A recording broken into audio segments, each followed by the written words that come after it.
Hello everyone and welcome for another video of Love and Wargames. In this video we are unboxing the Union Faction Battle Group starter set, and I'm extremely excited for this because this is going to be my main faction for a while for Armoured Clash. So while the other starter sets have been sent to other players in our gaming group, so we can make you battle reports very early. The crown is already painted, the Empire is being painted. This is going to be what I play, so of course I'm a bit biased on this, but I'm very excited to see how everything is going to look. This is the largest box you can have for Armoured Clash with the starter set. I think it's like 150 euros base, but it's like the largest box they've ever made. I mean, just look at this. Like, I can weight it. It's like several kilos for sure. Actually, I'm just gonna weight this actually to tell you the truth. Yeah, this thing is more than 2 kilos of plastic and a little bit of resin. So this is absolutely massive. It does feel very heavy when you get this. Like, I'm really happy of everything you get. The Union looks so cool. We will do, as always, in two parts. First, we're going to unbox and have a look at the sprues, how they look, the miniatures, of course, in resin and everything. And then the very much longer part is going to be the Tactica, because there is a lot of variants for many things.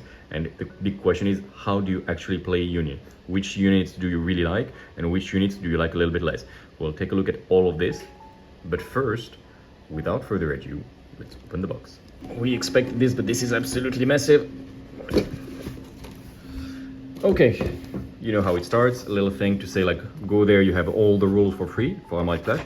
And if you want, you can play the Dystopian Wars as well. And you have a very good combo. There is a Senator Battlefleet set, which has many of the ships that you see there, and the Landtrain and everything, but in like 3mm or 1.5mm scale in the Senator Battlefleet sets for Dystopian Wars. So of course you can make the landing operations first there and then continue the ground battle with Armoured Clash. So let's have a look how the ground battle actually will look like. Okay, we get the Lakota. We're gonna keep it for the end. Get some cards, of course. Command and Conquest. You can gain some points if you do something, or you can use it to get a little boost, but of course you can also make some equivalent of Valor effects for those that play Dystopian Wars to keep your discipline, to do some special attacks, etc, etc. So very important to actually have the cards. You get a map of the world. We know how it works. Like, it's still the same artwork for everyone. Yes, we still have British soldiers in there. The rulebook, quite thick, and with all the good information.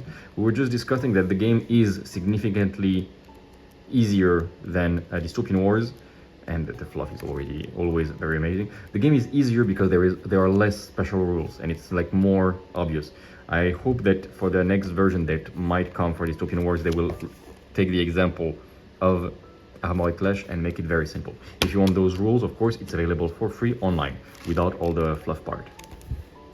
And actually, even the fluff part, there is a lot of fluff on the website if you want to see. It's a really cool universe.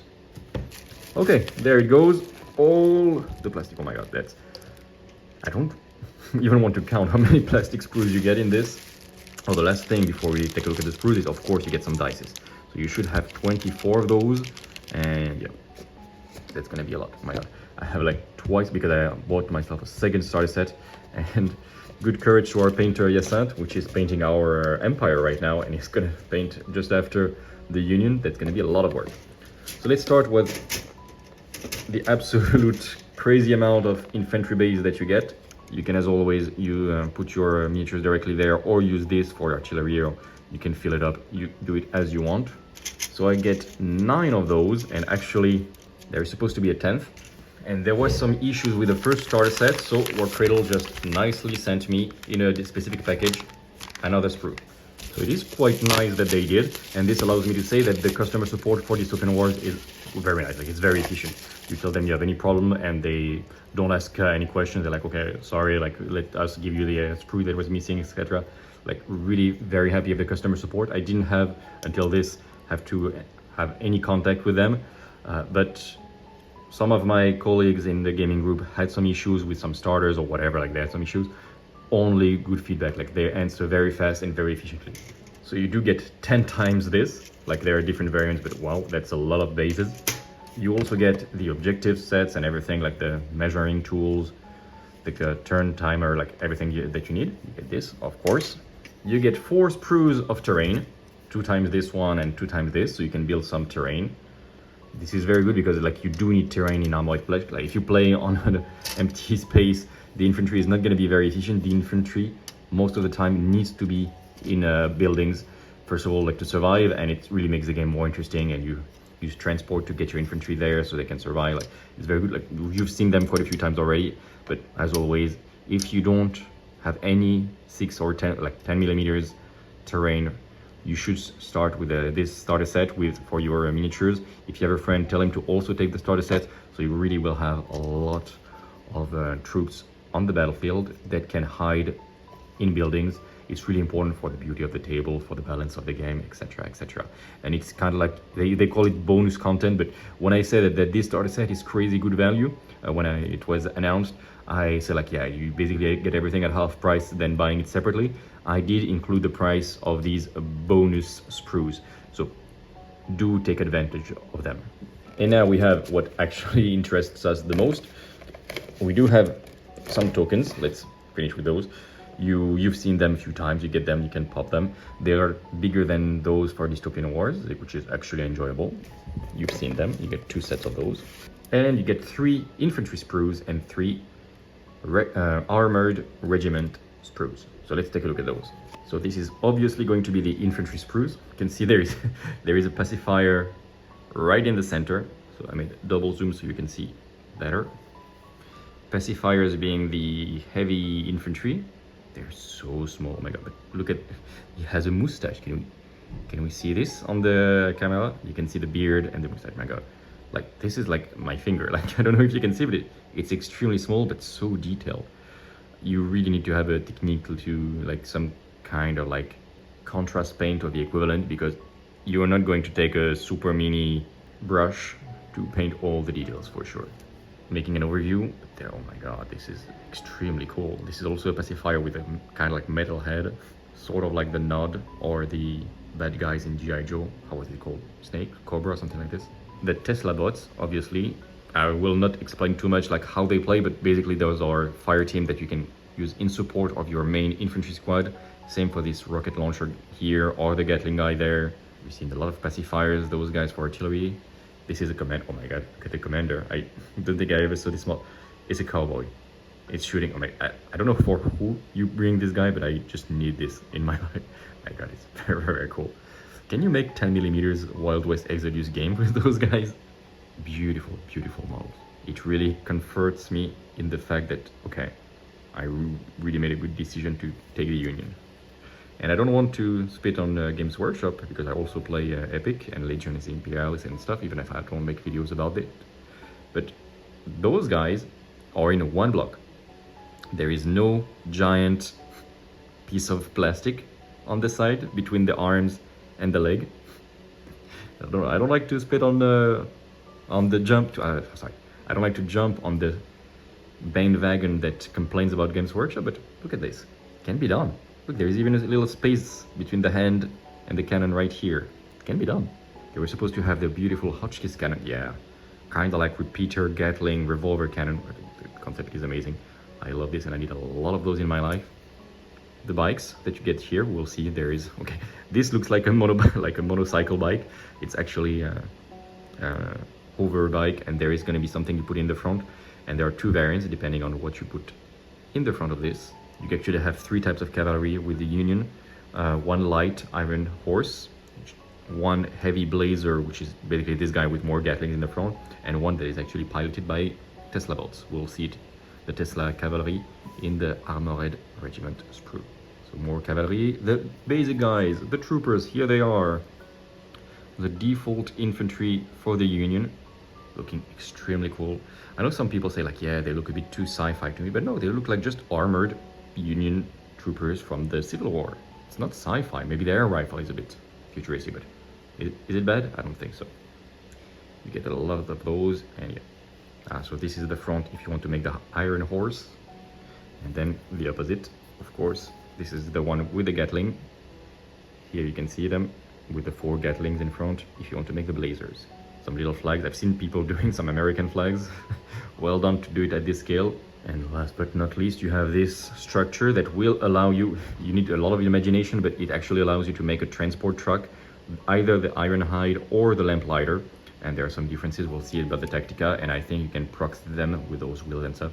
There is a way to proxy it to be both at the same time, and this is the front. If you make the Lamplighter heavy version, you can have this in the front of your vehicle of transport, which looks amazing. It looks like an eagle actually, a little bit now that I see it. But I think you can put it even on your basic guy. Like, it does give you resilient front, but come on, you can just proxy it and make it more beautiful. As you can see, it's a very, very heavy sprue with a lot of little things, a lot of little flanks to put next to your artillery, like lots of things. Oh my god. And you get 3 of those sprues. My bad, you get 4 of those infantry sprues. Yeah, because you get basically twice the infantry regiment. So of course you get 4 sprues. And then we go to my favorite part of any army, the tanks. So this is the heavy, like armored regiment sprue. You get kind of like the equivalent of if you bought twice the armored regiment box. And it's less clear what is what. You get a lot of little things. You are supposed to have the tank. Okay, there is the base structure of the tank, the wheels on the side, the cannon in the front. There's going to be cannon on the side, some turrets supposed to be. The electro cannon, okay. There is the cavalry. At least something we can understand from there. Yeah, the Tesla bot cavalry with this in the front. Very cool. Artillery operators. All right. There is supposed to be, okay, this is for the tanks. You get 1 tank per sprue. This is going to be the front. This is probably going to be the Armstrong cannon, the artillery. And this is either for the tank, either for the MOAB artillery, or the MOAB is probably going to be this. Okay, it's less clear what you get, but you get a lot of things. You're going to get some mechs as well. Okay, this being the head of the mech, for example. I think it can look quite cool.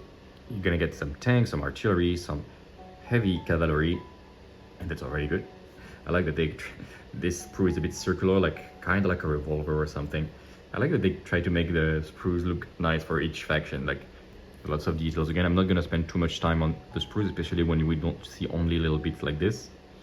So what we're going to do is to take a little picture of everything you get. As you can see, it is quite a lot. This is for later. You get tons of bases, some terrain, some support stuff. You get your dices, your rule, the map, of course, all your miniatures, the cards. Let's not forget, there are still some tokens. You do get a lot, but before we go to the Tactica, what you've been waiting for, the Lakota.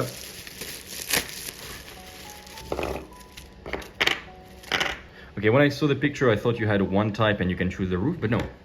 You have from the base, 1, of course, the main engine. You can put some cannons on the side. You should put some cannons on the side. You can actually play it just on its own, kind of like as a super heavy tank if you want. You get the repulsion fields to put under, obviously. You get only 1 garrison per Lakota, okay. So if you want a full train of garrisons, well, you can proxy this, of course. Don't put any cannons and say it's garrison, but technically you have only 1. That is interesting, okay. And you get 2 that you can put some cannons on. Either those normal cannons, tac-tac, either those heavy rocket cannons, tac-tac. So unless I am completely blind, but no, I didn't miss anything. When you get the Lakota as is, you have to make 1 of each. 1 garrison, 1 cannon like the McHenry, and 1, okay, I forgot to, like, I need to check the rocket artillery train. That is a bit sad, I have to admit. I guess you can always proxy, say, okay, to your opponents, okay, those are garrisons as well, and I have 3 of those, or okay, these rockets are actually cannons, and you have also some plastic, but I'm not sure it's gonna fit so well. So this is something a bit sad. Well, it's not gonna be a problem for the channel since since I got a bit crazy on my union purchase. I'm gonna have like 3 Lakota Landtrains, so I'm gonna have 3 of each. That's gonna be actually useful, and you get a lot of little details. A lot of cannons and stuff. I guess they didn't put it directly, they were afraid it would break. It's mandatory thing, so you will have to do some gluing of the resin, first of all, and of course of all the little thing to put under so it really looks like it's flying. And this is the front of the train with the eagle in front. Oh, it's gonna look absolutely brilliant.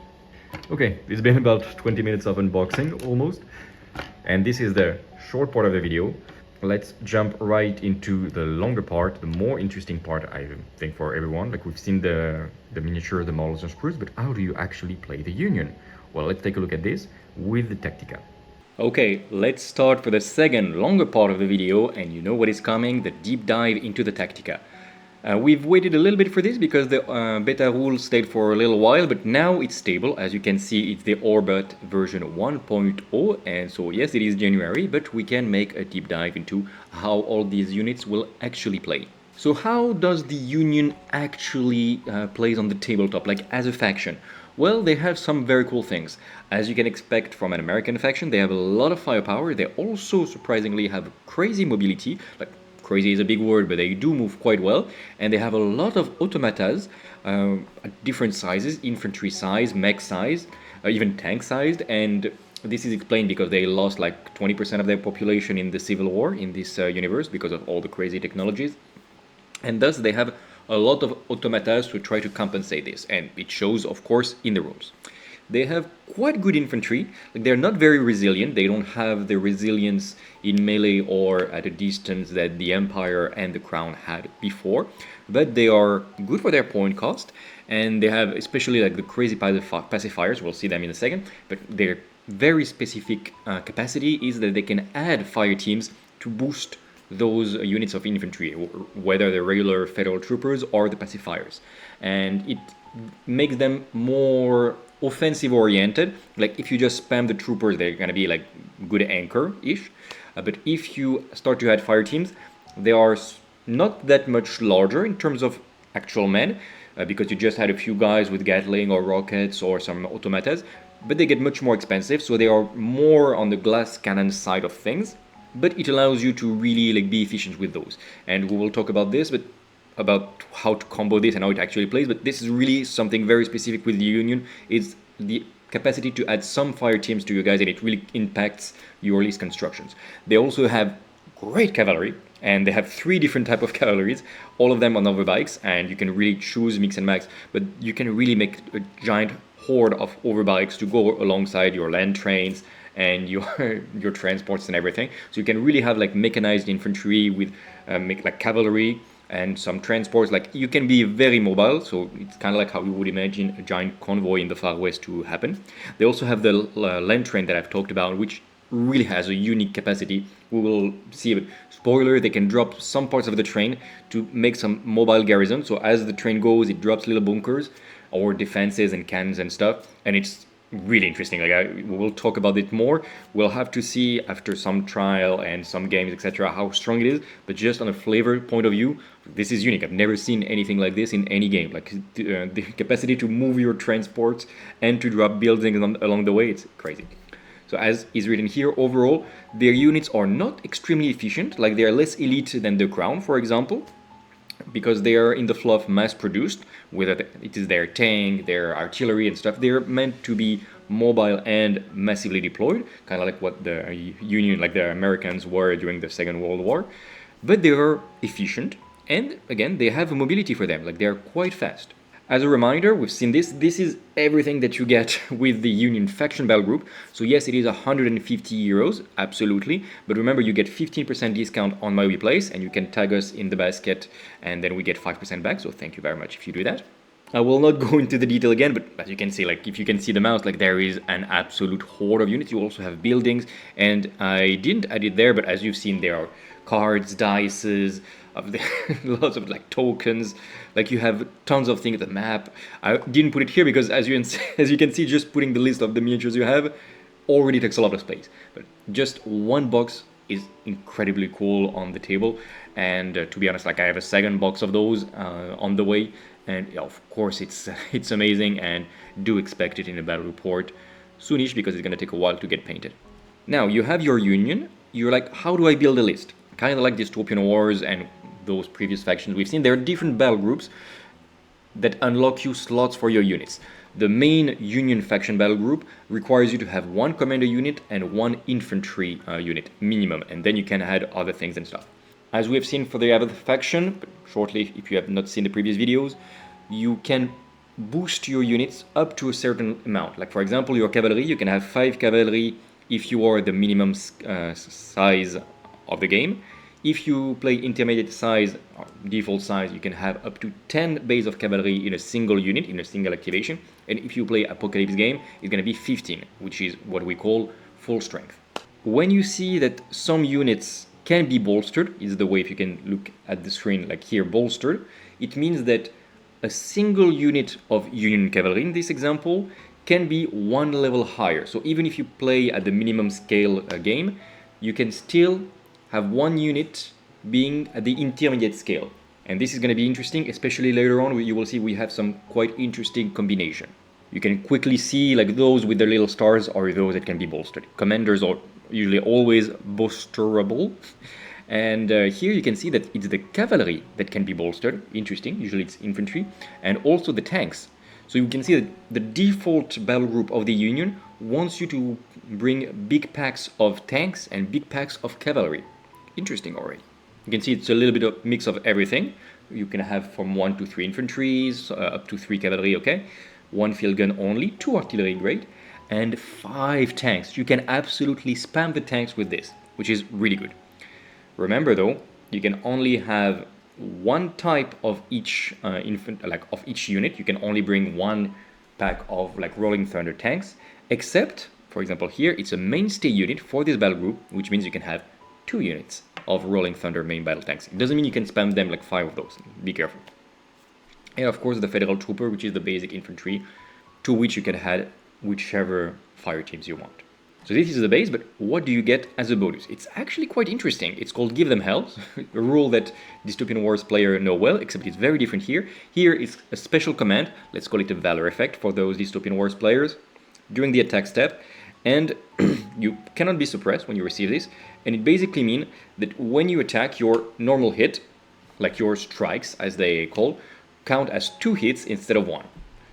If it's on a small unit, it allows it to punch a little bit higher. So if you're like, okay, like I know it's my infantry is exposed, it's gonna die next turn, might as well try to kill something, even if it does, I don't have a lot of chance. It allows me to roll lucky, and if I'm lucky, to really punch up. But especially on larger units, it allows you to absolutely obliterate something. Okay, I exaggerate a little bit, but it's a really significant power boost. Like it can really make the difference between barely damaging a tank and killing 2 of those, if you're lucky. Do know though that, just like in Dystopian Wars, when you give them hell, you do get a little malus after, which is that you become suppressed. It's not critical to be suppressed, but it really gives you quite a list of problems, especially if you're about to die and you're already damaged. There is a chance you become shattered and your entire unit is gone, so be careful. It does leave you way more exposed to use this, plus it makes you consume a card to give them hell, and you cannot use it twice because you cannot use this capacity if you're already suppressed. So something to have in your back pocket, and it's always going to be good to have at least 1 Union faction battle group in your list to trigger this, because it's very flavorful, and there will be times when it's obviously the good decision to take this, because again, you don't expect to survive the fire back, and then for sure do this so you are sure to really punch up before the counterattack kills your entire unit. There are 2 other battle groups for the Union. The first one is the Manifest Destiny Auxiliary battle group. You can have 1 commander, up to 3 infantry, one of them is mandatory, up to 6 tanks, so like, okay, alright, and up to 4 cavalry. That's a very mobile force. The tank can be bolstered, the cavalry, but not the infantry, again, so ouch. The mainstay are the Federal Troopers and both transports, so the Iron Horse and the Ironhide. Iron Horse is the cavalry. So cavalry, Iron Horse with Vanguard, we'll see, is mainstay, and the Ironhide Transports for your basic infantry mostly is also mainstay. Very good.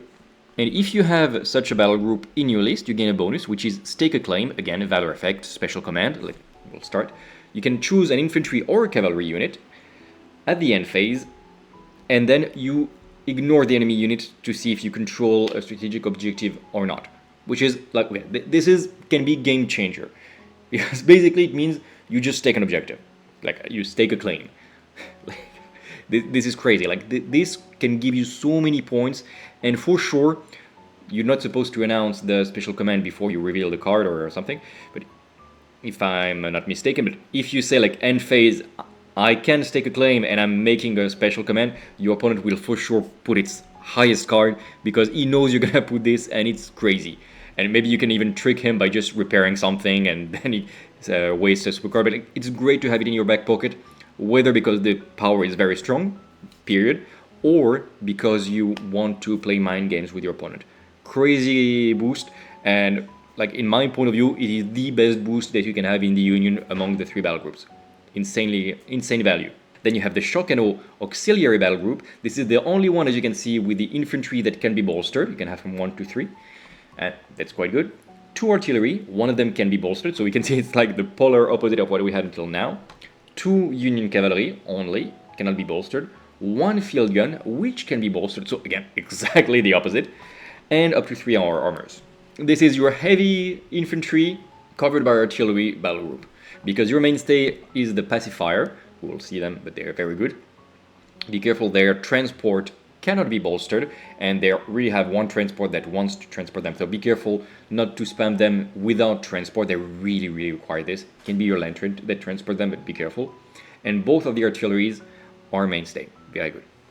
Their commander bonus is Search and Destroy. When you annihilate a unit, which is like you wipe it out, you can choose to discard a card, cannot be cancelled by the opponent, and then you score 1 victory point if the enemy was basic, which is the first level of battle, 2 victory points if it was reinforced, and 3 if it was full strength.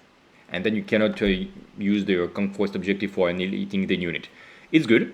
If you play with the points, for sure it's a good card, like it's a good battle group bonus, and it can be the difference. If you have too many cards at the end of a turn and you want to waste them, like to use them anyhow, and you have this, can be 3 victory points, it's quite huge actually, but it's not my go-to. Like, I mean, it's very good, and it's the only one with the infantry and artillery and everything, so I would probably want an auxiliary battle group, but the Manifest Destiny bonus is so good. Be careful though, these auxiliary battle groups, for each auxiliary battle group that you want to take, you need 1 faction battle group. So if you want to take both bonus of the Manifest Destiny and the Shock and Awe, it means you need 4 battle groups, 2 of the faction ones, and then 1 of each auxiliary, which starts to be a lot of commanders. So good for the largest point games. If you play at 2,000 or 3,000 points, sure. But when you play at lower point scale, you're really gonna have some choices to make. And now we start to analyze units, and we'll start with the Lakota Superheavy engine, which, like, the concept is amazing. It's this Landtrain we've been talking about, and we have quite a lot of things to say about it.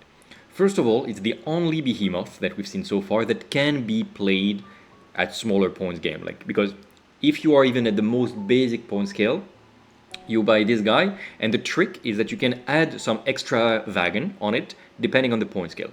If it's a basic unit, it's gonna be the engine, and you can, but you don't have to, add 1 wagon. If you are at the reinforced stage, so the second one, you can have up to 2 wagons. And if you are full strength, then it goes all the way to 4 wagons. As we have seen during the unboxing, be careful, because you only have 1 wagon of each type with 1 box. So if you want to have, like, for example, 4 wagons of this Garrison, then you're gonna have to buy 4 times the Lakota. For sure, use some proxy with your friends.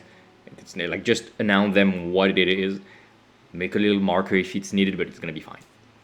So let's have a look at how it actually plays and what it can do. 230 points buys you only the engine, so just the engine, which is basically a very angry tank. Defense 4, very significant. Durable, let's talk about this right now, which boosts you even higher because it means that when you get hit, the heroic hits, so like explosives, count as only 1 hit instead of 2. So that's already quite good. So defense 4 with durable and damage limit of 8. So you need to lose hull points 8 times before you're destroyed. Already makes for quite a fine tank for 230 points. Like, it's a very heavy tank, yes, but for me it's already a good tank. It is large and everything. Like, we see, like, we know these rules already. Like, it's ponderous. Like, it cannot be moved easily, so you have to use your little movement tools to make it move. Okay. Speed of 8, very fast for a behemoth. Obviously, it's a train. Discipline of 7. Union doesn't have amazing discipline overall. And it has a few interesting things. Its attacks are not crazy. I mean, it's 7 dice against light, 8 against heavy, so quite good against heavy with arc. Arc we'll see later, but it basically gives you all the explosives, like your explosive count. Well, you will see, but it's a good offensive bonus. And the interesting thing is the impact So when you impact someone, you have this rule full steam ahead, which is absolutely not the full steam ahead rule of dystopian wars. It means that basically the more wagon you have, the heavier you are, and the more you will add dice. So if you have 4 wagons, you're gonna add 8 dices, so it's gonna be 16 dices of impact if you are a full train, which is a lot, let's be honest. Finally, something to note is that, as I've said, you have this heavy rail rule, which means that we'll see the rules just a second later. You can make a little train, move around, drop some wagons to create bunkers, but you don't have to, because the heavy rail rule says you can declare that one or more of the carriages that you buy with the Landtrain will be attached and form a lane train. You can absolutely just buy the Lakota itself as a tank, and then buy the different wagons directly deployed in your landing zone, like in your deployment zone, and use them as artillery or bunkers or whichever. They don't have to start at the Landtrain. So if you want to use the engine as a tank and the wagons as cell bunkers from the beginning, especially like artillery bunkers we will see, it's possible. I did show you like a little bit the rules, because there are specific rules for the Landtrain about how to magnetize, how to couple. There is even a QR code to have a look on how are the best tips to magnetize your Landtrain. So as you can see, it's not that hard. Like most of it is quite obvious, but you have to explain it. And basically, you can make a reverse, which is something quite funny for a train. You cannot decouple, be careful when you move, the double time. Like there are a few little things. If I had to sum it up, it moves as you would expect a train to move. Like that's most that I can say. But of course, it is going to need some rules because of how many times how many different types of situations there can be. Be careful though, when you unlock a wagon, it will have a combat rating penalty when it shoots. So don't think it's just like a free movement and then you can shoot. You lose firepower on the wagons that you decouple on the turn they are being decoupled. So if you really don't consider them you don't want to drop them in the middle of the table, consider using your very long range artillery deployed in your deployment zone so they can shoot full firepower turn 1. And now we're going to start to have a look at the different wagons that you can have. The first one is the McHenry Firebase, and the first rule that we have to talk about is the rolling stock. As you can see, it's not the same firing angles as other units, because the flanks are actually the front, and it can shoot its full firepower on the side, as you can see here. Okay. For 75 points, you have one wagon, which is defense 4, damage limit 4. So not bad, like toughish. It is large, of course, so not easy to move around and stuff, okay? Being large also means that when you are destroyed, you don't remove it, it stays on the table as a wreck. Quite interesting. You cannot deploy from flanks. Let's skip on this. The firepower, you can shoot both heavy and light units between 14 and 26, from 26 inches, and you are in short range starting at 14 inches and lower. Your cannons are turrets, so you can shoot in your flanks, so in front of you and behind you, but still you're gonna have some penalty, but it is possible. And you shoot against light unit, single wagon, 3 dice, and against heavy unit, much better, 6 dice. So the McHenry is anti-tank for sure. Do note that it is, with this rolling stock, there is another rule we'll see in a second, which is basically that if there is a unit on your left and on your right, so on both fronts, you can shoot on the enemies on both sides, which is something quite interesting. If you charge your McHenry Firebase and your Landtrain in the middle of the map, there might be chances that you have targets, especially at 26 inches, both on your left and on your right. But if you deploy the McHenry in your base, 75 points makes you a tough artillery, yes, but there is very little chance that you will have an enemy on both of your fronts, because of course you will show your flank to the enemy. Now we go with the Breckenridge Firebase, and it looks the same, the turrets, but it's quite different. It is less efficient against heavy units, okay, but the bonus you get is that you can get an indirect fire on enemy infantry, and you can even shoot a bit further away. You can shoot 6 inches further at 32 inches, starts to be quite a lot. And you can shoot in indirect, which means that infantry that are trying to hide wherever, you will see them and shoot them, even though you will have indirect, you will have a combat penalty on the shooting, which with 4 dice means that you will be lucky to kill one stand. I'm exaggerating, but barely. And you cannot shoot closer than 4 inches. Not the end of the world. Like if the enemy shoots at your Breckenridge Firebase at point blank, like, and charges you, you're already in a very bad situation anyway. I'm not sure I love this guy. It's more expensive, less good against heavy units, and yes, you can shoot indirect against enemy infantry, but you really need to start to pile up and get a few of those to try to really deal with the enemy hidden infantry. Not a huge fan of the Breckenridge, to be honest. Like, I mean, it's not terrible.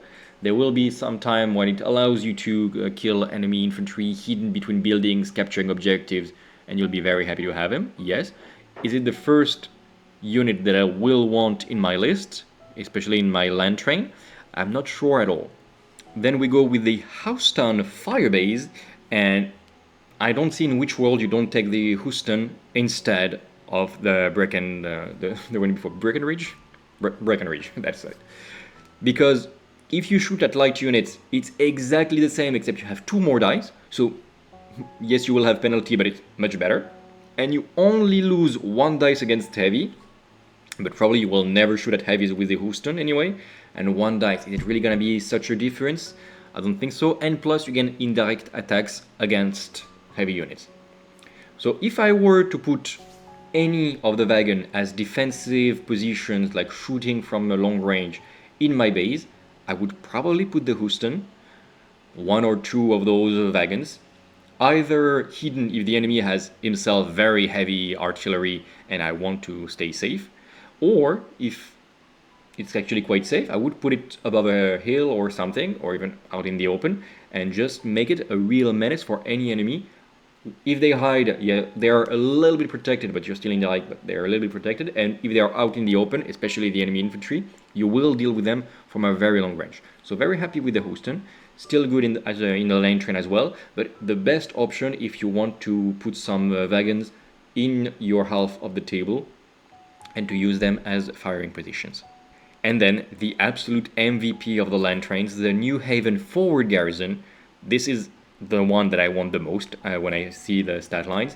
Same resilience, same everything, but it has quite a few rules. It's cheaper, 65 points, first of all. It looks amazing. Another bonus for him.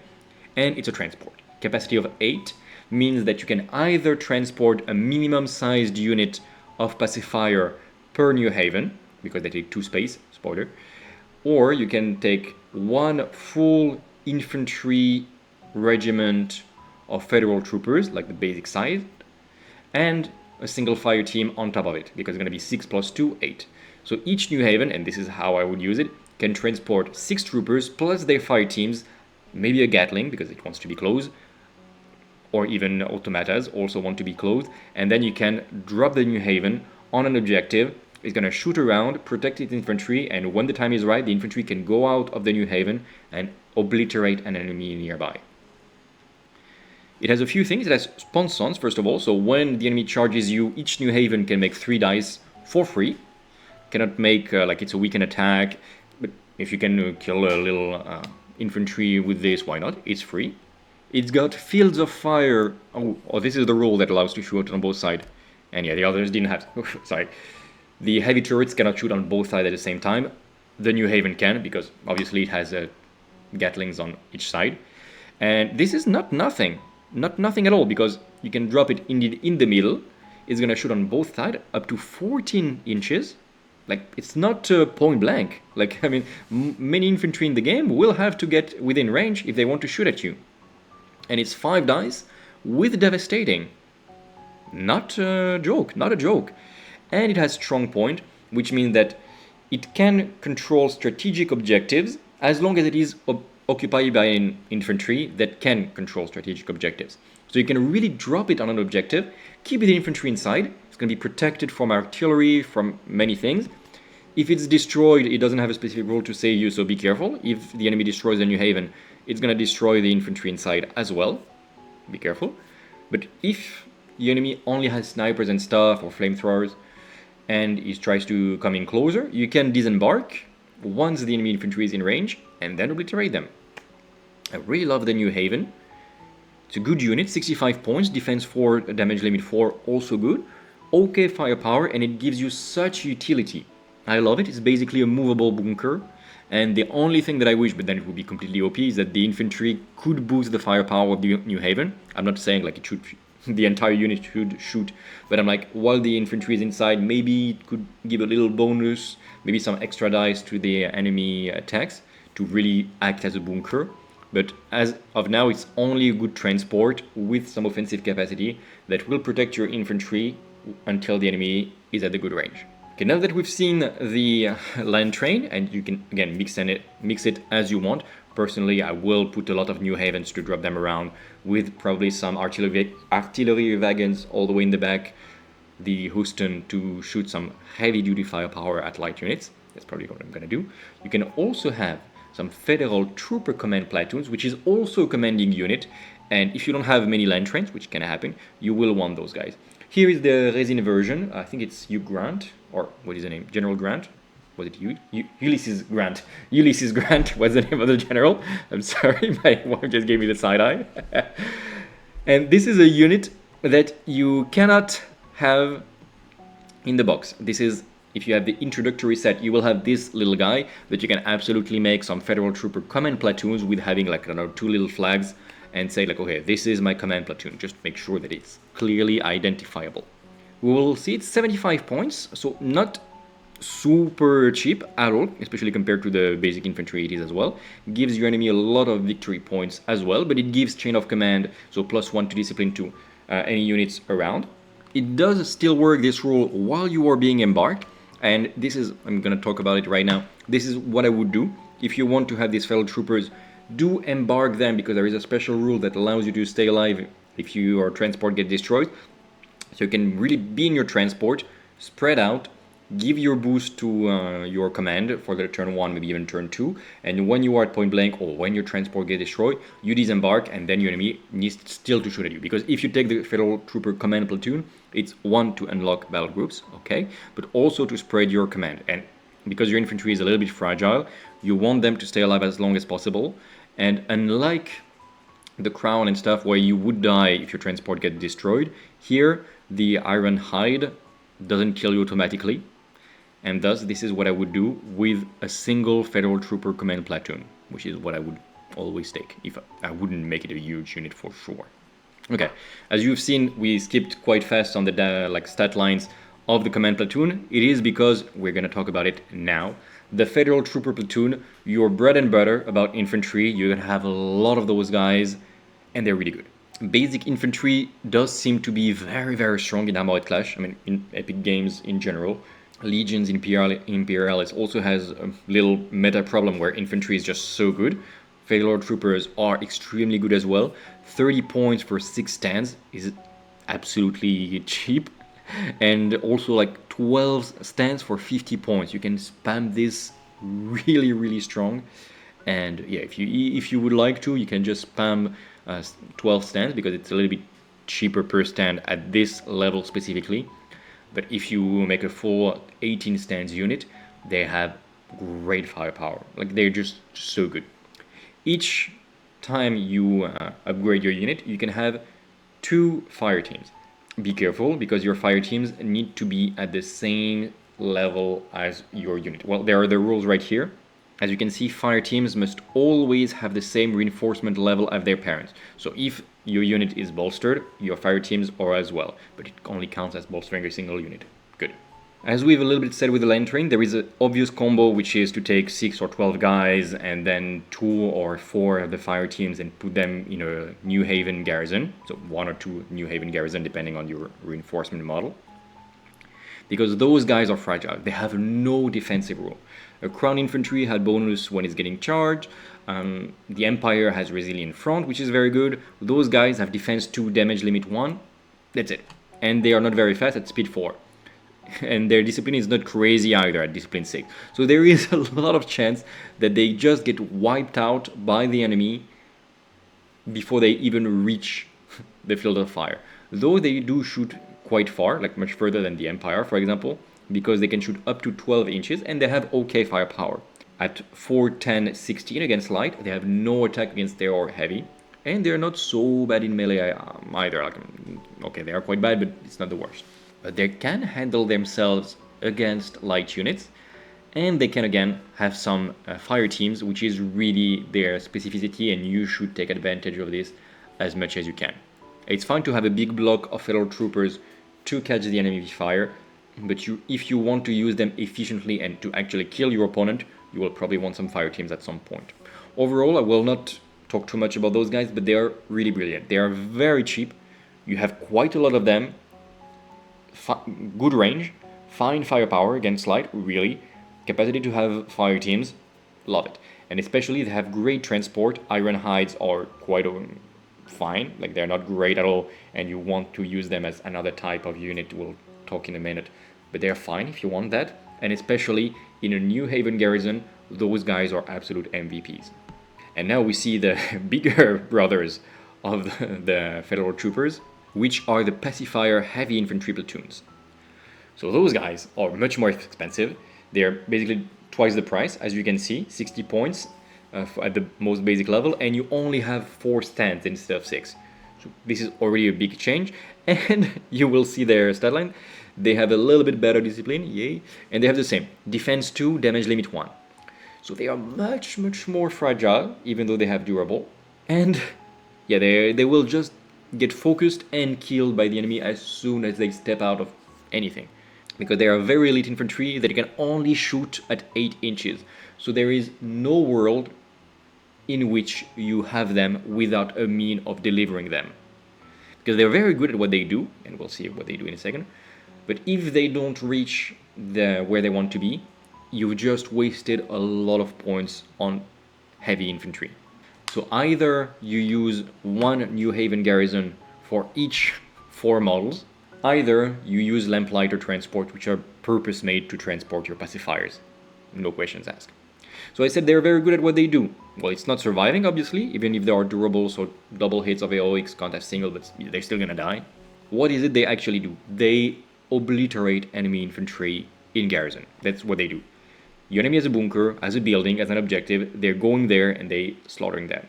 They have very good firepower, 7, 11, 15, with suppressive, so they can really shoot at the enemy there, and especially they have storming party. So you can make a garrison as a movement very good, and when you use, this is already quite good actually, and when you storm a building, the enemy, which would usually have defensive advantage, which is huge, will not have it.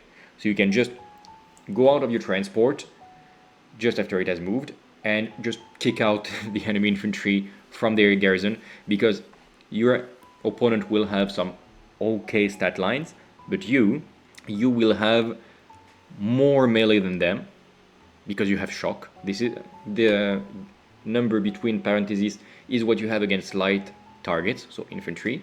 So you will have better melee, you will actually be durable while there will not be. And yeah, there is a big chance that between the Lamplighter, your transport, using the flamethrowers to soften the meat of the defenders, plus some good ranged firepower if you don't feel like going, and storming party and your weapons in melee being shock, those guys are purpose-made to clear the enemy's infantry from buildings. That's what they do only this, and they do it very well.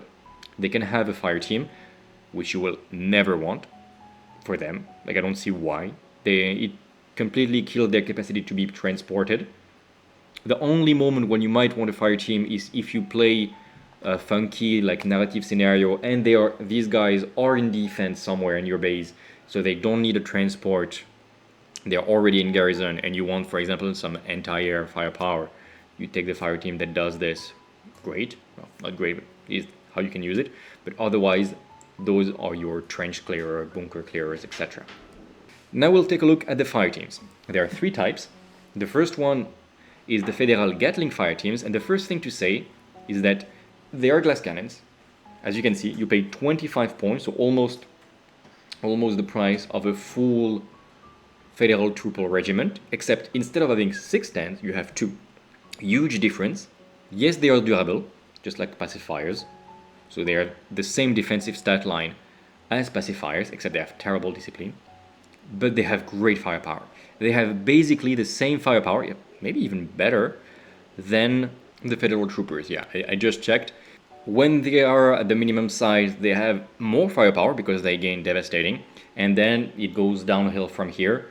Because if you start to have a lot of Federal Gatlings, it's not as efficient, but it's compensated by the fact you have fewer stands, and they have a defensive role from the fire team, which basically means that unless the enemy is behind you, if any of your Federal Gatling fire teams is obscured from the enemy partly by your normal Federal Troopers, the enemy has to shoot on your Federal Troopers instead of you.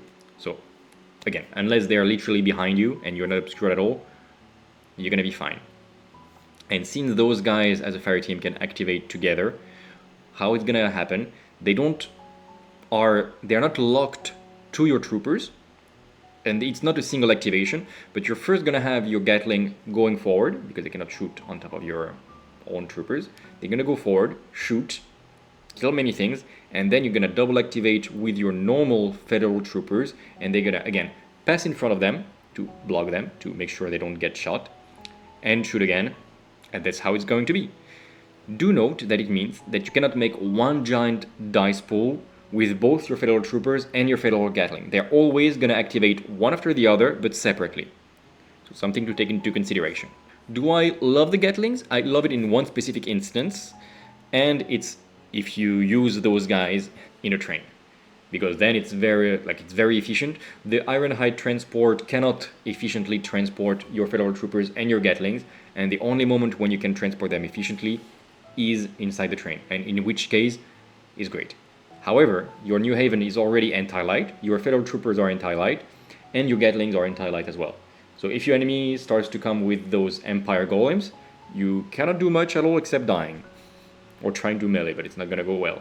So it's a lot of eggs in the same basket. It's great, but is it the best fire team? I don't think so. Even cheaper right now, because it's quite useless for now, is the Federal Rocket Fire Team. We're gonna skip fast because pretty sure the price and maybe some capacities will change once their targets will start to appear in the game. Right now they are the cheapest. Why? Because they are anti-air rockets. They can shoot bad at enemy light units. They are durable, pioneers, we didn't say this, but Gatlings are pioneers as well, doesn't change much. And they are very cheap and they are very good against aerial units.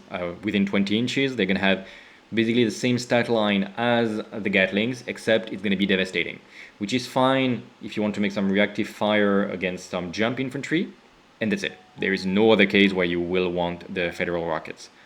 In any other case, I would say get the Gatling. If you want some anti-light firepower, get the Gatling.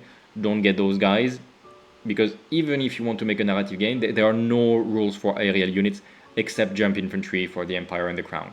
So for now, forget them.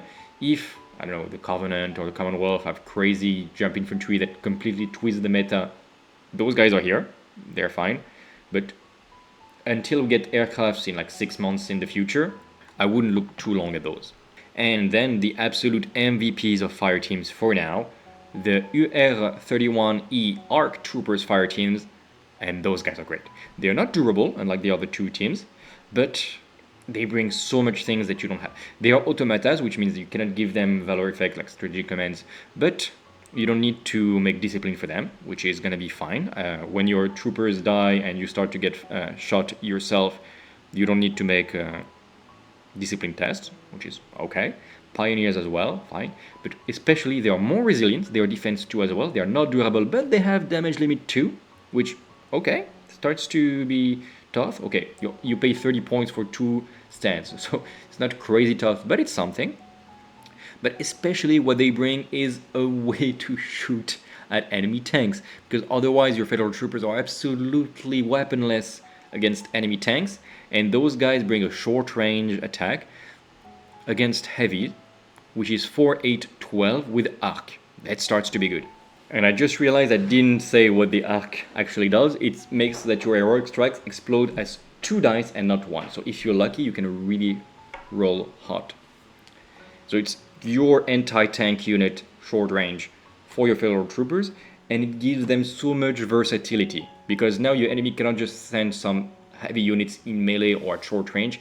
You are going to be a threat, you know, for a very long time. And if it's light units that are coming, they still contribute efficiently. Yes, it's 357, so it's a little bit worse than the Gatling, but it's not nothing, especially with the Arc. So yes, they are expensive.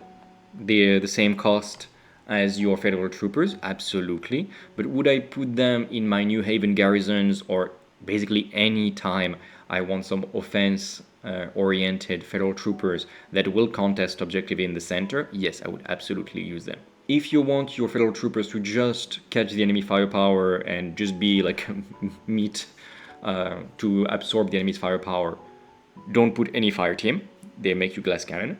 But when you want to start to have smaller regiments with good firepower, absolutely add fire teams, arc troopers for sure, and if you don't have enough models or you know you're gonna face a lot of infantry in your meta and stuff, then put the Gatling, and rocket troopers no.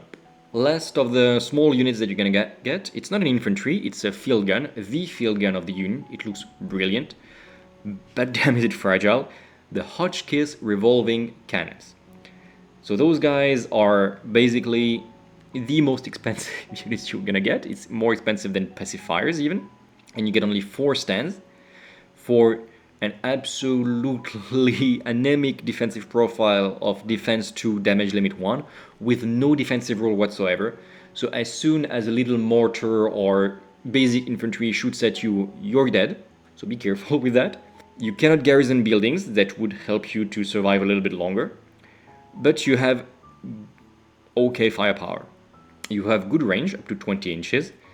And you have 5, 10, 16, which is not that far at all from the Gatling, but you shoot a bit further away, yes. And you can shoot against heavy, so the versatility is what you pay for here.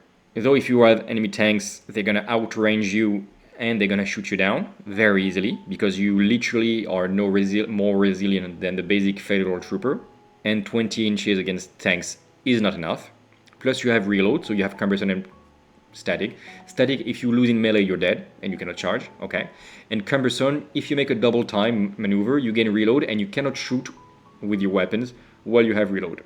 So it's a quite static gun with not crazy good range, terrible, really terrible defensive stat line, which is okay against infantry and quite okay if the enemy brings the tank close, but it's very expensive as well. I think it's considerably overpriced right now, or maybe there is a way to use it that I don't see, but tell me in the comments if you see that way. No, I love the model. It's probably one of my favorite models in the entire unit faction. It looks amazing, but how to use it? I mean, there is no way where I don't replace it with basically any other unit to do the same job. If you could garrison it in a building, it would be good like home defenders, yes, because it would have a chance to stay alive longer than one enemy volley. But right now, 4 of them for 70 points. Whoa, that's so much. Maybe if you put them, I don't know, in a forest, like you need to find a way to hide them, or even to put them in a forest. You need to boost their defensive stat line, because yes, they're fine, but they cost so much and they're quite lethal. Last cannon, like if you have a big pack of them and the enemy sees that.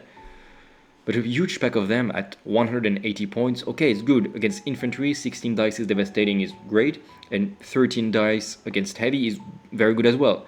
But then you have 12 guys for this price that don't shoot that far, that will die as soon as the enemy heavy artillery units looks at them. They are not going to cost a lot more, but you're going to die whenever they shoot at you. So yeah, if you really want like me to make them work, probably put them in the forest, if you have something like this, to give them some cover, and that's it. There is no other way. Like if you put them in the plain, they're gonna get focused first thing first by your opponent. There is no way you shoot at other infantry, because this is lethal and this dies extremely fast, and it's expensive. It's your most expensive infantry. Alright, then we go for the Iron Horses Cavalry. There are a few cavalries. I put them all one after the other. The Iron Horse are your vanguard, your objective grabbers. There are the normal number of models from Cavalry, so 5, 10, 15. 5 of them cost 70 points. They shoot at 14 inches, 4, 8, 12, so not that much worse than the Hotchkiss. Though they have the same problem, they have very bad defensive profile, 2-1, they are not anything, so they die just as fast as the Hotchkiss, but they can try to move around and go from cover to cover, at least. What they have good is hover, so they don't care about terrain that much. Versatile, we've seen this before. You can choose a little bit the activation. You can remove your suppression before moving. Like, you can really attack, like shoot, and then make your movement and stuff, which gives you versatility indeed. And the great thing is that you have Vanguard. So you can make a free double time maneuver before the game begins. So 20 inches. So that allows you to get very close to objectives or get behind cover somewhere very annoying for your opponent.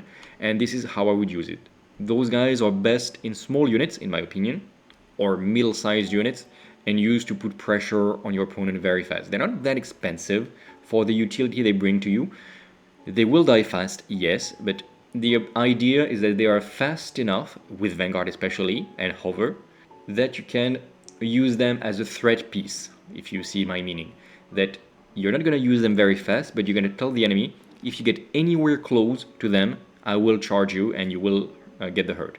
There is a relic, I didn't put the relics here, but there is a relic that allows you to use a charge as a reaction maneuver, kind of like as Overwatch.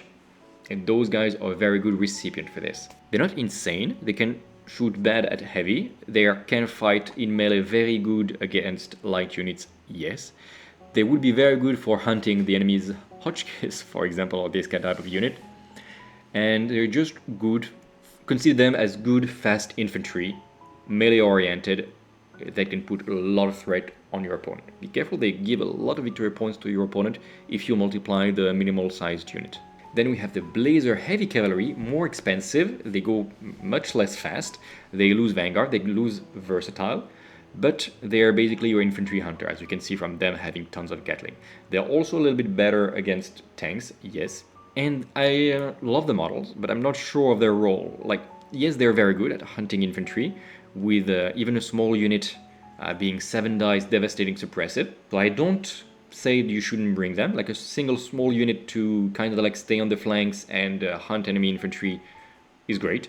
They do still have the mobility with 7 inches to get some good firing angles, and they shoot a bit further. And yes, 7 dice is devastating suppressive is enough to neutralize small or even middle-sized enemy infantry, and of course the more models you add the better, but those I would keep at small levels. They're not made for melee. They can shoot a bit better at enemy tanks if it's the only target you have.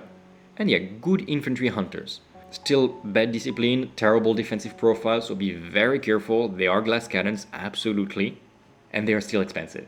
Overall, I would say like the Blazer are not unusable, but first get quite a few bases of Iron Horses before you get Blazers, because Iron Horses are your Vanguard and they provide a headache to your opponent. Blazers are just good infantry hunting flankers, which is a good role, but not as necessary as Vanguard super fast melee threat piece. And then the more expensive, but probably my favorite cavalry unit, the Automata Iron Eagle Cavalry, which I think we've seen on Wild West Exodus recently. Yes, they are more expensive, absolutely, you're right. 90 points, but they have a few things that for them. First of all, they are more resilient. They have defense 3, which is a world apart from defense 2. Good because they're quite expensive. They're just the same speed as the Blazers, but they shoot quite okay at tanks. They're automatas as well, so they cannot take objective, like it can contest objective, but it cannot control them okay. But they're good at hunting enemy units, whether infantry, yes, they're not great, but with arc you can really roll hot, like it's a threat for your opponent, and especially they can hunt enemy heavy units. So it's great to have those guys. They are mass ones as well, so you can try to hide them behind your infantry and stuff. And if you have Federal Troopers and you're like, oh my god, I have only Gatlings, Fireteams, how do I deal with enemy tanks? Well, keep some Iron Eagles not far behind your infantry, and then you can tell them like, okay, just expose your tanks or your golems or whichever heavy units you want to get on my way, and then my Iron Eagle can overflank, and a big pack of them, 12 dice is arc. Like, I mean, the enemies, it's no joke. It can one-shot outright an enemy tank, like a Galahad tank, which is the tankiest tank right now in the game. So it's really not nothing at all. Yes, they are a bit expensive, absolutely, but defense 3 is fine, automata is great, they will not be destroyed, and consider them as kinda expensive, but more resilient and okay anti-tank fire teams. That's how I would say. They're good heavy hunters, which is something you kind of miss if you go with large breaks of infantry. Now the vehicles. We start with the Ironhide Transport, and I'm very sad of this one. It was so close to greatness, and it's fast, speed 9, and it can transport 3 stats. So basic Ironhide Transport, you get 2 transports, so you can transport 6 infantry. This rules out already the pacifiers, yes, but it's very convenient if you want to transport your troopers. The part that is a little bit annoying for me is that if you transport your infantry in Ironhides, they cannot take any fireteams, which is not great. Fireteams bring so much value and offensive capacity to your troopers that I'm like, yeah, I would, if I want my infantry to be efficient, I give them fireteams. If I want to have a large block of federal troopers, I put them without transport, quite cheap, and yeah, then that's it. And then they're just going to take the terrain, and they're going to move forward and hide in forests or something and be efficient. The one situation where the Ironhide is good is when you want to move your infantry or federal troopers without fireteams into buildings in the middle of the map safely. These they do good.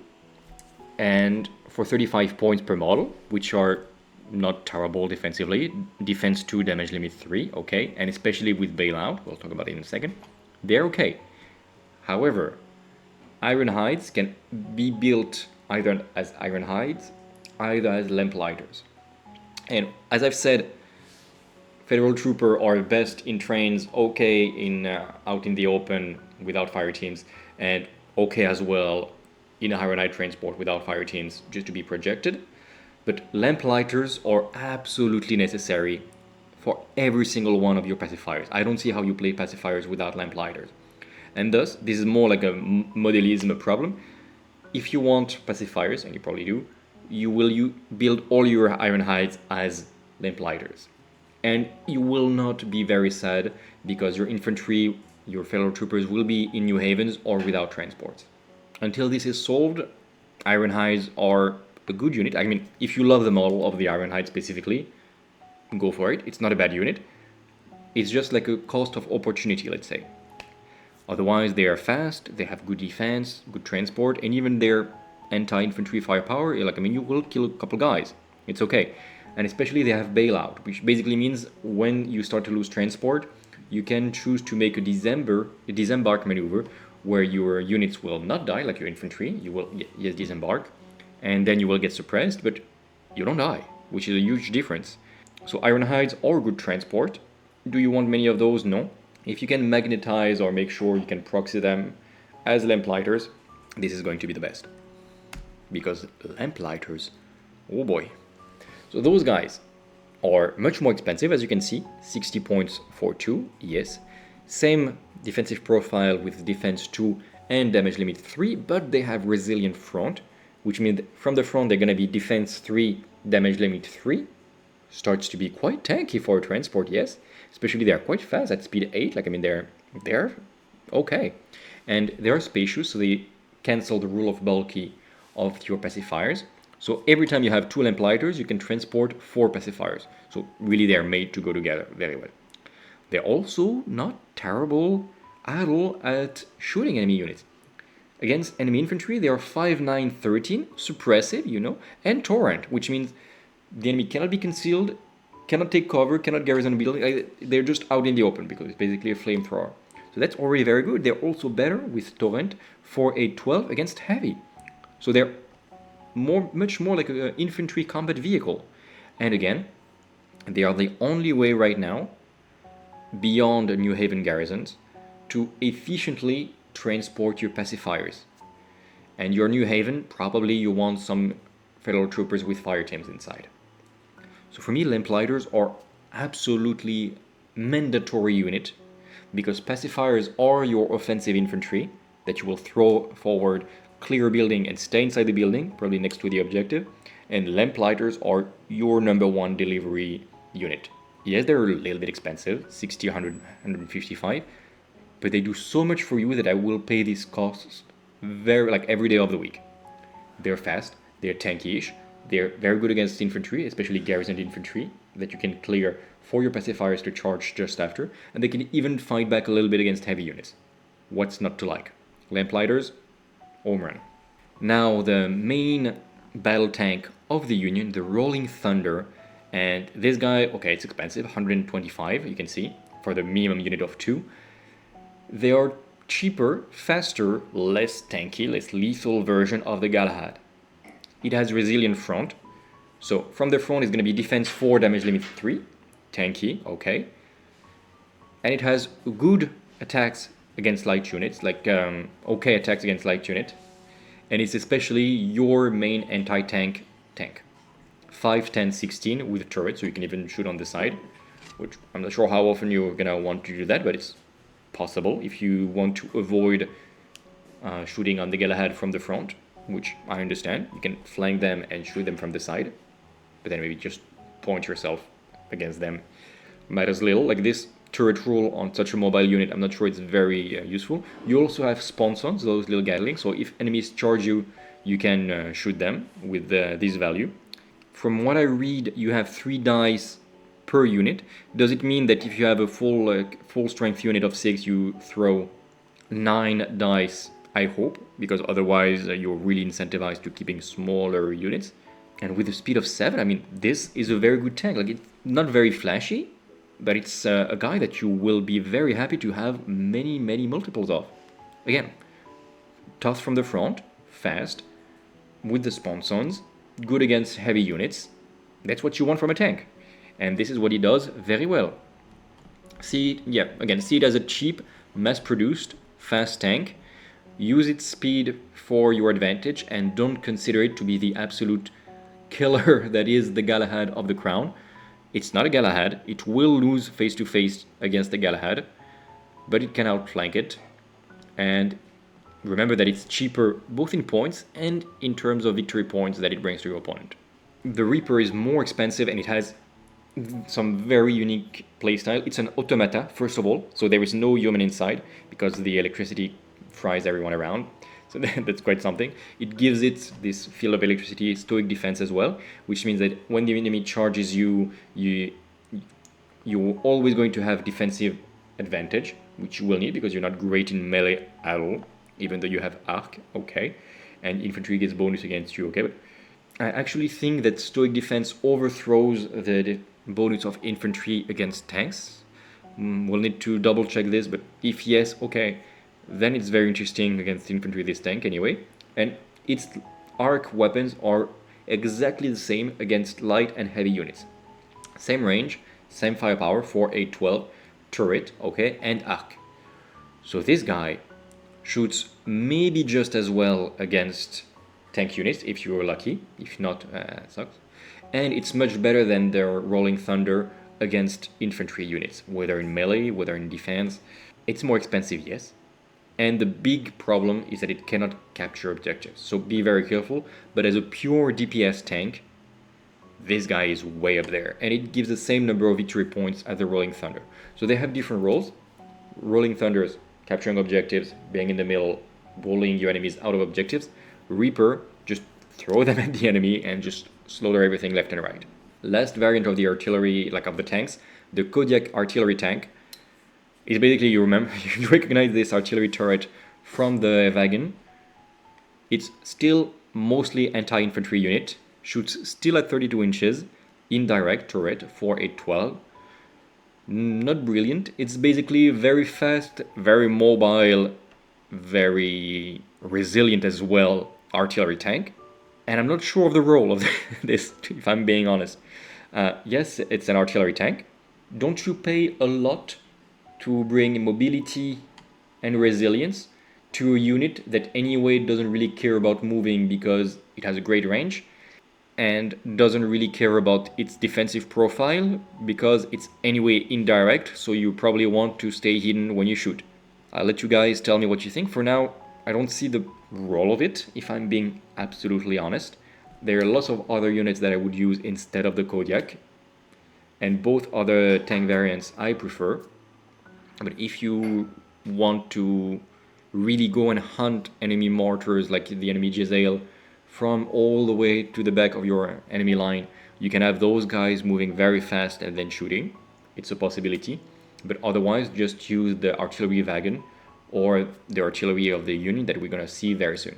There are two mechs for the Union. The first is the basic one, the default one, the UR-45 Heavy Mech. 75 points for 4 models, okay, which is about the price for the Hotchkiss, just as a reminder. And it shoots only against light unit, that's true, but it's faster than the Hotchkiss. It has defensive profile, defense 3, damage limit 2, so way better than the Hotchkiss. I'm sorry.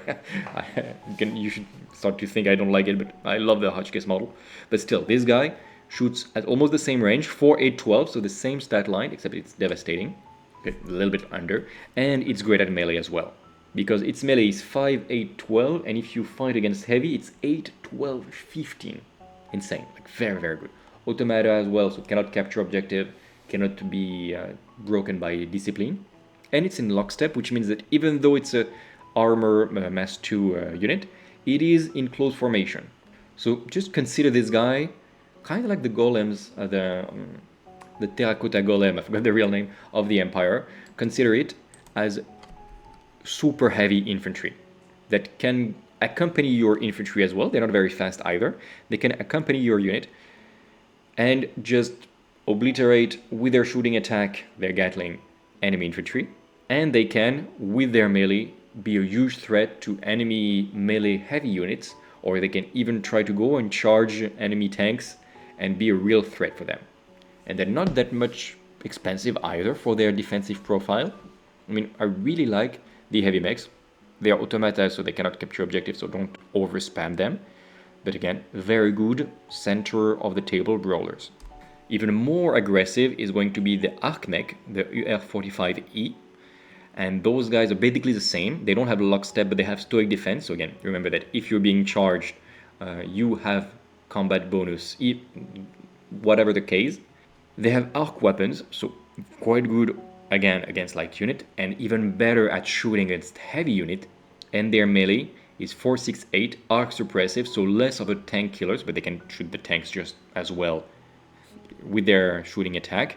And if I have to choose between these guys and these guys, yes, the Arc Mech is a little bit more expensive, but it does so much work as a shooty unit, and it's not very bad if it gets charged, because it will never charge himself. I would use this guy even more to accompany your infantry in the middle of the table, because again, it gives your mass of infantry some very good anti-tank firepower with good number of dice and arc. It can shoot almost just as well on light unit, and it's also very difficult to charge this guy. Overall, small units of 4 or maybe 8 of them is going to be my way to go. And even a big pack of 12 just behind the infantry, or maybe just in front of the infantry to absorb enemy firepower, is actually going to be great. Yeah, I just realized it's size 2, so it can block the view to your infantry. So depends on the activation, but you can use this guy just in front of your infantry to start to clean the enemy, block the line of sight so your weaker infantry is protected behind you, okay? It's very difficult to charge this guy, while your fellow troopers are very easy to charge and kill. And if it dies, then the enemy just has a wall of infantry behind that, yes, are fragile, but are just ready to shoot you at point blank. Could be a fun combo to do on the table. Last units we're going to deal with are the artillery of the Union. And again, it's basically the Crown, but cheaper and less good. The Armstrong heavy artillery is very similar to the Mordred artillery. Yeah, I think it was a Mordred. No, it was not the Mordred, but it's like the normal heavy artillery of the Crown. It's 104-2, then it goes all the way to 260. Not a great defensive profile, defense 2, damage limit 2, so it's gonna die very fast in artillery duel, especially against the Crown artillery, which has a resilient front, which makes all the difference. Quite good against heavy units, can shoot up to 45 inches, very far. It has reload and static, like it's not gonna move very far anyway. And it's good anti-tank firepower, especially for the point cost, but again, if you engage an artillery duel against anyone, you're gonna die fast, but you don't give so many victory points either. And if there is no enemy heavy target, it's not great against infantry, but it can shoot a little bit. But yeah, basically very long range anti-tank weapon, It's not indirect, be very careful with that, which is a bit sad, but it has a great range. Would I spam this guy? Maybe not. I mean, I love the model, so I probably will. But is it very, very efficient? I'm not very sure, but at least you can put it all the way to the back of your defensive line and try to make a firing position. In the lore, there is a little lore description for each unit. They say that they are being carried by Ironhides into their firing position. They look very mobile indeed. And there is no rule for this guy, nor for the next one, which has shorter range. And I'm a bit sad. Maybe at some point we're going to have rules to redeploy them with Ironhides, which would boost the artillery of the Union, which actually kind of needs it because it's not very great as an artillery, and would boost the Ironhides as well. So maybe we'll have this later on. If it happens, you heard it here first. And then we have the MOAB Thermobaric Mortars. And this guy is the guy that would really benefit from being transportable by Ironhides because it has only a range of 32 inches. It's basically the same range as the rockets that we've seen before. Much more expensive, 120 points for 2. It's very good against infantry, as you can see. It's even good against, like, it can shoot at aerial, it's not great. Not great either against heavy, but against infantry, it can shoot quite far, but it has a minimum range of 8, ouch. And it is torrent, so it's very good for shooting at shortish range against enemy infantry in Garrison. That's literally its specificity. However, it's really not fast, so you don't have many good ways to reach in range. Like if the enemy is in Garrison, like on its side of the table, you will never be in range for those guys because you don't have the range and you cannot move almost at all. It's a good threat piece because it is indirect for the middle of the table, but again, it's very fragile for the point cost. Defense 2, damage limit 2, I mean, it's gonna die fast. And I'm not sure it's worth its point. If you had mobility options with Ironhides, then yes, it could be a good projection force alongside your cavalry and everything. You deploy turn 1 after moving, and then it can really threaten the backyard of your opponent with its short-ish range of 32. I mean, it's not nothing, but it's not enough. And if it was a bit cheaper, because right now 120 points for 5, maybe 11 if you pay 205 at 32-inch torrent, yes, but indirect as well, with a very large minimum range, and of course reload so you cannot move easily. Yeah, I just don't see it being a staple of the Union list either. The Armstrong is fine, you put it all the way to the back and it can be a threat. The MOAB, I mean, I will try it, I will build some of those. I will try indeed to put it forward deployed, let's say, and see how, like, if the range is enough to threaten enemy units. Of course, it's going to be hidden behind a building or something. Maybe even behind a bunker, we'll see. But is it going to bring its points value back against enemy infantry? It really needs to target specifically enemy infantry and Garrison to hope to make its point cost back. And then again, if your enemy has defensive infantry in Garrison, just send Pacifiers and Lamplighters. Those are the guys you want to dig out the enemy, not the MOAB. Okay guys, we have seen all the units in the Union for now. Now, if you want to expand, what are the options? We're gonna go quite fast, but I hope you will understand what I mean, because the number one is gonna be the Union introductory set, and it's a very cheap way to have more sprues of everything to get your infantry and your armored regiment at full strength. So it's gonna add you a little bit of everything more, so 2 more tanks, 5 more Iron Eagles, a little bit more of everything, which gives you more variety if you want, and it's also will allow you, on top of the faction starter, to bring any which unit you want at the maximum level. Of course, I didn't put it here, but probably the best way to expand is to buy a second faction starter if you really want to make massive battles with Union. It's the best discount, so, but it's expensive, that's absolutely true. So I didn't put it here, but number one, beyond buying a second faction starter, is going to be the introductory set. Also do note that you're gonna get this guy, the one I called Ulysses Grant, in resin, and it's the only way to get him inside this Union introductory set. And it's quite cheap, 56 euros, if you include the MOAB Plays discount. I mean, it's a really good way to have extra sprues. Then, of course, the Lakota battle group, more expensive, and you only get 2 infantry sprues, but it allows you to get more infantry, and we know how good everything that you see here for the Union is great. The cavalry, the infantry, the fireteams, except the Hotchkiss, of course. But you do have a second Lakota with more of everything, more artillery, more rockets, and a new Newhaven Garrison.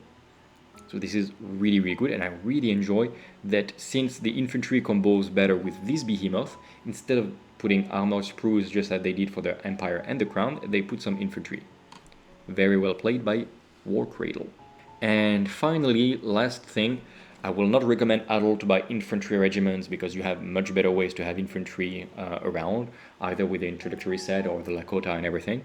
But there might be a world where you don't have enough Iron Eagles and enough mechs if you want to make large packs, and also the Union tanks, which are quite good, especially the main combat variants, the Arc tank and the main battle tank.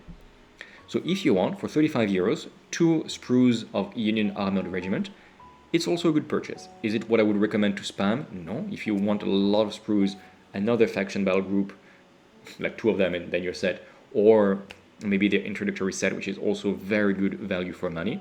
But if you absolutely don't want any more infantry because you have too many of those, can it ever happen? I'm not sure, because infantry is really good in this game, but can happen.